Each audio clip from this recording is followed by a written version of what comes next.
নারী অল্পতেই গলে যায়, নারীকে অল্পতেই ঠকানো যায়, আর নারীকে অল্পতেই বোকা বানানো যায়। নারী সত্যিই বোকা। গুরুত্ব না পেলে দূরত্ব বাড়িয়ে দাও, আবার গুরুত্ব পেলে নিজের সবটা উজাড় করে দাও। বলছি না শুধু নারীই ঠকে, হ্যাঁ পুরুষও ঠকে, তবে নারীকে একটু যত্ন সহকারে ঠকানো হয়। যার কোনো প্রমাণ থাকে না, চিহ্ন থাকে না, অভিযোগ করার ভাষা থাকে না, প্রতিশোধ নেওয়ার ইচ্ছে থাকে না, শুধু যেটা পড়ে থাকে সেটা হলো এই নিথর দেহ। Good morning, welcome back to our channel. কেমন আছো তোমরা? আশা করি ভালো আছো। নতুন আরও একটি ভিডিওতে তোমাদের সবাইকে জানাই অনেক অনেক স্বাগত। বড়দের প্রণাম আর ছোটদের ভালোবাসা জানিয়ে আজকে ব্লগটা শুরু করলাম। আজ ভোর 5:30টার সময় আমি হাঁটতে বেরিয়েছিলাম। হেঁটে হেঁটে এখন বাড়ি ফিরছি, তো দেখলাম আমাদের যে পুকুরটা চারপাশে আমি ঘুরি সেখানে সুন্দর লাল টকটকে সূর্য উঠেছে, তাই সেটা তোমাদের সাথে একটু শেয়ার করলাম। বাইরে সুন্দর শীতের আমেজ আর ঘরের ভেতর হালকা গরম, বেশ ওয়েদারটা সুন্দর। হেঁটে এসেই আমি স্নানটা আগে সেরে নিয়েছি। সকাল সকাল স্নানটা সেরে নিয়ে কিন্তু মনটা বেশ ভালো লাগছে। সকাল সকাল স্নানটা সেরে নিলে যেন মনে হয় বাড়ির একটা সবথেকে বড় কাজ আমার মিটলো। তো এখন স্নানটা সেরে নিয়েছি, এরপর ঘরের সমস্ত কাজকর্ম করব। আর সকালবেলা স্নান করে ঠাকুরকে ধূপটা দিয়ে দিলে সবথেকে বড় কিন্তু একটা কাজ মিটে যায় জানো। আর স্নান করে আজকে পরেছি একটা চুড়িদার। এই যে ফুল হাতা চুড়িদারগুলো, এগুলো গরমের সময় পরতে বেশি একটু কষ্ট লাগবে, তো সেই জন্যই ভাবলাম শীতকালে পরে নিই। আমাকে কেমন লাগছে অবশ্যই কিন্তু কমেন্ট বক্সে জানিও। আর আমি আগের থেকে অনেক পাতলা হয়েছি কি সেটাও কিন্তু আমাকে কমেন্ট বক্সে জানাবে।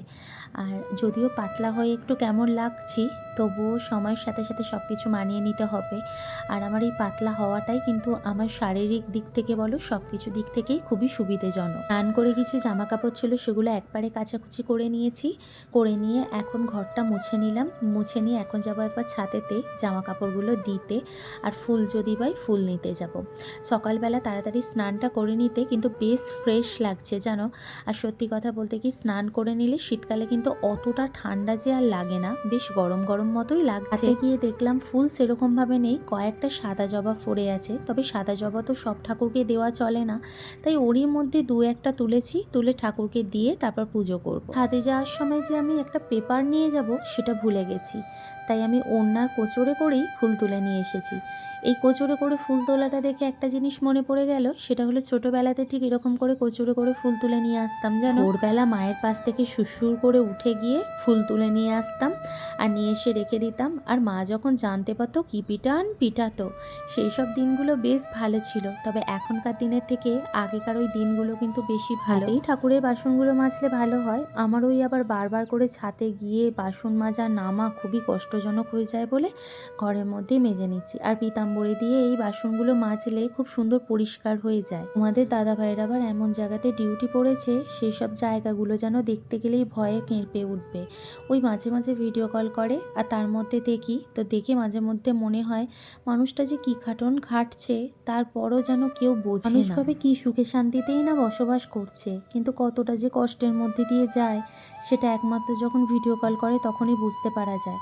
তো পুজো করা হয়ে গেছে, আর এখন ভাবলাম ভাতটা বসিয়ে দিই।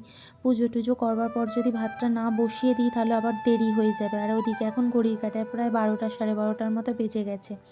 তো সেই জন্য ভাবলাম ভাতটা আগে বসিয়ে দিই। মেয়েদের রান্না বান্না, ঘরের কাজ, বাচ্চা সামলাতে সামলাতেই জীবনের অর্ধেকটা সময় চলে যায়, আর পুরো দিনটা যে কিভাবে কেটে যায় সেটা তো ধারণার বাইরে। একটা মেয়ে বাড়িতে যতই একা থাকুক না কেন, তার যে কত পরিমাণ কাজ থাকে, যদি কেউ একা থাকে তাহলে বুঝতে পারবে।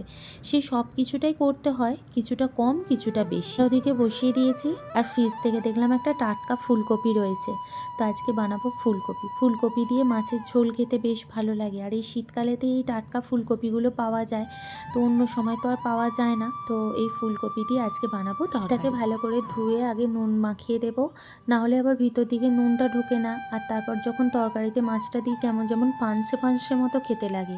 তো এর আগে একদিন মাছে নুন মাখাতে ভুলে গিয়েছি, ভাজতেও যেন কি অসুবিধাটাই হয়েছিল, আর রান্না যখন করলাম তখন যেন কেমন একটা পানসে পানসে মতো লাগছে। ফুলকপি বেশি ভালো লাগে না বাঁধাকপি বেশি ভালো লাগে, সেটা কিন্তু আমাকে কমেন্ট বক্সে জানিও।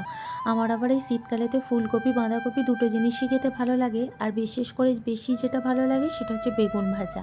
বেগুন ভাজা করে মুড়ি বলো ভাত বলো সব জিনিসটাই খেতে কিন্তু বেশ ভালো লাগে। ফুলকপি আলুকে কেটে ধুয়ে রেখে দিয়েছি, আর এদিকে গ্যাসের মধ্যে কড়াই চাপিয়ে দিয়েছি। এই বাঁদর কড়াটা কিন্তু বেশ একটু পরিষ্কার হয়েছে বলো। ওই কয়েকদিন যার শাশুড়ি এসেছিলো একটু ঘষে দিয়ে গেছিলো, আর আমার ননদ এসেছিলো তখনও একটু ঘষে দিয়ে গিয়েছিলো। তো তারপর থেকে বেশ জোরে জোরে চেপে চেপে মাজতে বেশ পরিষ্কারই আছে। এদিকে তেলটা গরম হয়ে গেছে, এবার এর মধ্যে ওই নুন মাখিয়ে রাখা মাছগুলোকে দিয়ে দেব, দিয়ে লাল লাল করে ভেজে তুলে নেব।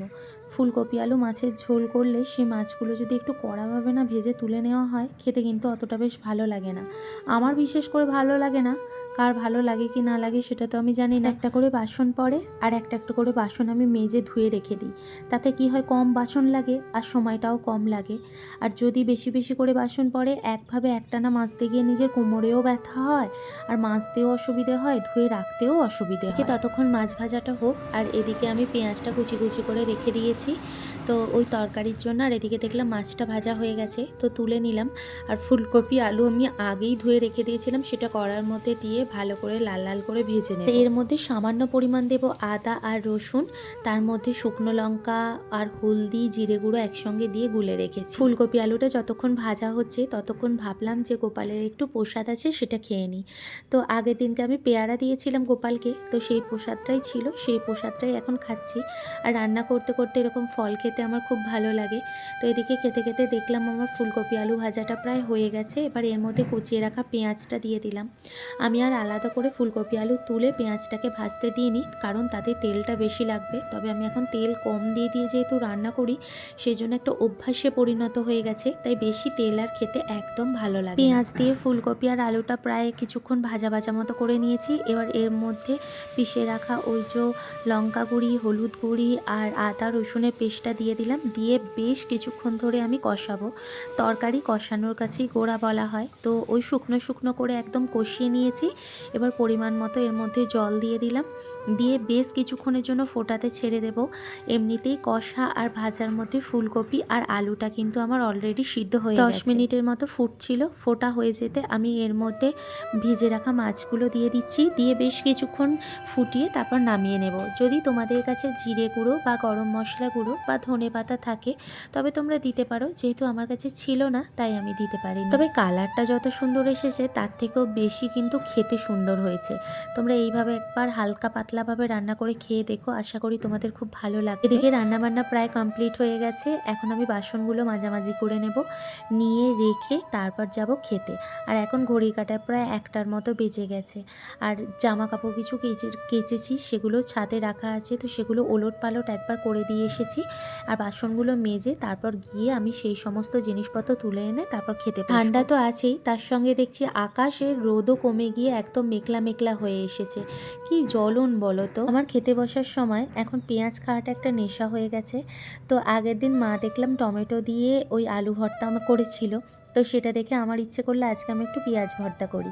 তো পেঁয়াজকে কুচি কুচি করে তার মধ্যে আধখানা টমেটো, ধনেপাতা আর ওই 4টের মতো কাঁচা লঙ্কা দিয়ে একটু নুন লঙ্কা দিয়ে ভালো করে মুলে নিচ্ছি, যাতে একটু চাটনি চাটনি মতো হয়ে যায়।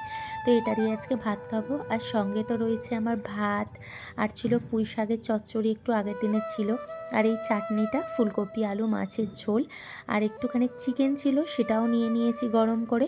তো এই হচ্ছে আজকে দুপুরের আমার লাঞ্চ। তো চলো আমি লাঞ্চটা করে নিই, পরে আবারও তোমাদের সাথে কথা হবে।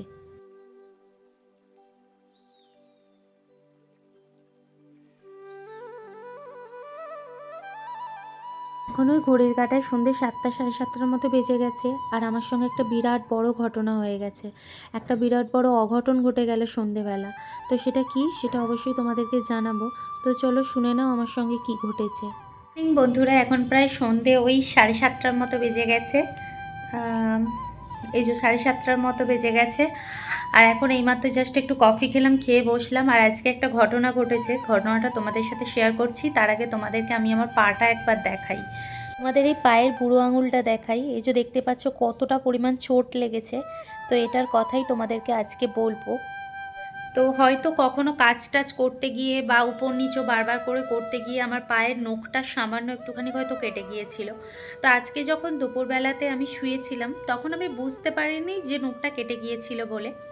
তো ঘুমিয়ে গিয়েছিলাম রীতিমতো, আমি ব্ল্যাঙ্কেট গায়ে দিয়ে ঘুমিয়ে গিয়েছিলাম। তো ব্ল্যাঙ্কেট গায়ে দিয়ে ঘুমিয়ে গেছি, ঘুম থেকে উঠে হঠাৎ করে দেখলাম যে গোটা পুরো বেডটা ব্লাড ব্লাড হয়ে গেছে। তো আমি বললাম হঠাৎ ব্লাড ব্লাড হয়ে গেল কেন, পিরিয়ডস এলো না কি, কিছুই বুঝতে পারছি না। তো তারপর দেখলাম যে না, পিরিয়ডস তো হয়নি। তো তারপর দেখি আমার পাটা প্রচণ্ড পরিমাণে ভারী হয়ে গেছে আর প্রচুর ব্যথা হয়ে গেছে। তারপর ব্ল্যাঙ্কেটটা সরিয়ে আমি দেখতে পেলাম যে আমার পায়ের নখটা পুরো উঠে চলে গেছে। ঘুমের ঘোরে আমার মনে হয় ব্ল্যাঙ্কেটের ভিতরে নখটা ঢুকে নখটা উঠে চলে গেছে। আর নখটা উঠে গিয়ে আর প্রচণ্ড পরিমাণে কাঁচা নখ যেহেতু উঠে চলে গেছে, পুরো কাঁচা নখটা থেকে প্রচুর রক্ত বেরিয়ে গোটা বিছানা ভর্তি হয়ে গেছে। তো এরকম হয়েছে, প্রচুর পাটা ব্যথা করছে আর প্রচণ্ড পরিমাণে মানে ঝনঝন টাইপের করছে। তো সঙ্গে সঙ্গে আমি গরম জল করে একটুখানি সেঁক করে আর ওই বোরোলিনটাকে গরম করে লাগালাম। তো যাই হোক, আশা করি ব্যথাটা কমে যাবে। তবে ব্যথা করছে প্রচণ্ড পরিমাণে, এখনও তো সেরকমভাবে ব্যথা কমছে কি বুঝতে পারিনি। তো রাত্রিবেলা আর একবার ওই বোরোলিনকে গরম করে দিলে আশা করি কমে যাবে। তো আজকে রাত্রিবেলা একটু খাবার অর্ডার করেছি। আসলে আমি কোনোদিনও থালি খাইনি, মানে তোমাদের দাদাভাইয়ের সাথে যতবার থালি খেয়েছি আমরা হোটেলে গিয়ে খেয়েছি। তো আজকে খুব কম প্রাইসে থালি অর্ডার করেছি। তো কি থালি অর্ডার করেছি আর কম প্রাইসে, কত কম প্রাইস আর খাবারের কোয়ালিটি কেমন, সেটার রিভিউ আজকে তোমাদের সাথে শেয়ার করব। তো চলো খাবারটা আসুক, এলে তারপর তোমাদের সাথে পরে কথা হচ্ছে।